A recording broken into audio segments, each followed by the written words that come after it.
What's up, everybody? Philly Soccer Page Postgame Show. I'm Mike Cerviti here with Christian Sandler tonight. Union coast to a 2-0 win over FC Cincinnati through goals from Kasper Shibilko and Fafa Pico. Union go into first place with their fifth win in 7 games, fourth straight home win, another clean sheet. Let's talk a little bit about individual performances to start. Kasper, I think we'll stick with Kasper for sake of. Kasper sounds good. He gets a second goal in as many games. His second start for the team. Another good goal with his head. It's getting hard to take him out of the lineup. It really is. I mean, beginning of the season, he wasn't the guy you were looking at all. Yeah. Maybe even fourth or fifth down the line, but he's really coming into the games and being a presence, and now he's scoring. So Curtin's really got a decision to make there. Suddenly he has a few forwards that can do the job. Yeah. Fafa Pico finally gets off the mark tonight with his first goal of the season. Seems, I think he said it talking post-game too, doing a lot of good things, high on the press, creating chances. Finally gets his goal, though. He becomes the 9th Union player to score this season, which is the most in the league. Jim Curtin talked about it in his press conference, Union scoring by committee. How important is it for Pico to keep firing, and how good is it to see this many scorers this early in the season? Yeah, I mean, you can look at it two ways. One is they don't have the guy to score goals, but at the same time, if they're going in, they're going in. And I think Pico tonight was, from the get-go running in behind and really problematic for Cincy. Yeah. And he finally did score on a great ball from Ilsinho. I think he can be one of many. There doesn't have to be a 20-goal guy this year for the Union. If they can get 5, 6, 7, 8 from all these different guys, that's one way to do it. And I think Pico is always dangerous with his pace, and he showed that tonight.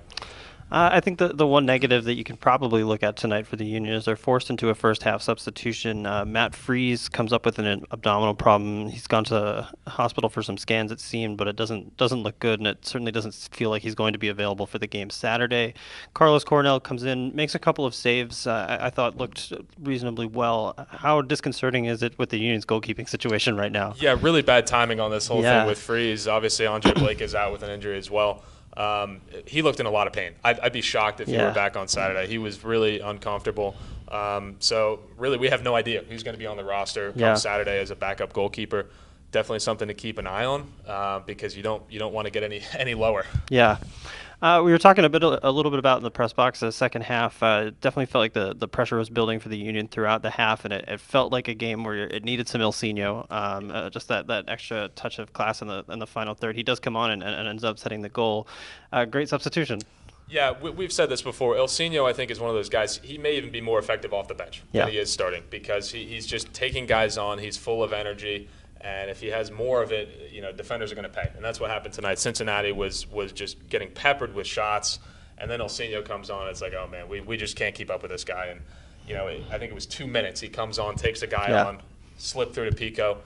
Brilliant sub by Curtin. I know he was questioning it. Aronson did some good things tonight, but Ilsinho was definitely the right call in this type of game, and it paid off. Yeah.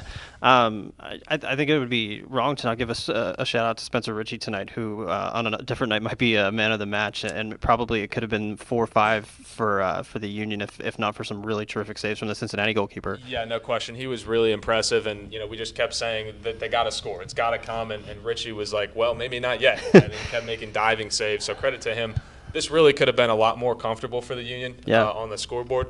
But they get the job done, and at the end of the day, that's 5 of 7. Doesn't matter what the score is. I think one of the most impressive things tonight, and I mentioned it in the 3 points of the match report, is that it never felt. I mean, there was definitely a period of pressure in the second half, but it never felt like the Union had to get into the top gear tonight. And how impressive is it to see this team kind of coasting to these easy wins at home? I've never seen anything like it, frankly. We were talking about this earlier. This is probably the best form I have ever seen the Union play in. And it's one of those things, this is a game where we got to win this game, right? Yeah. Cincinnati's struggling. They've lost a bunch of games in a row. It's at home. We're starting a new stretch of home games here. The lineup, from what we saw on Twitter, was pretty questionable from Cincinnati, maybe resting some guys, some schedule conflicts. But this is a game the Union should win on paper.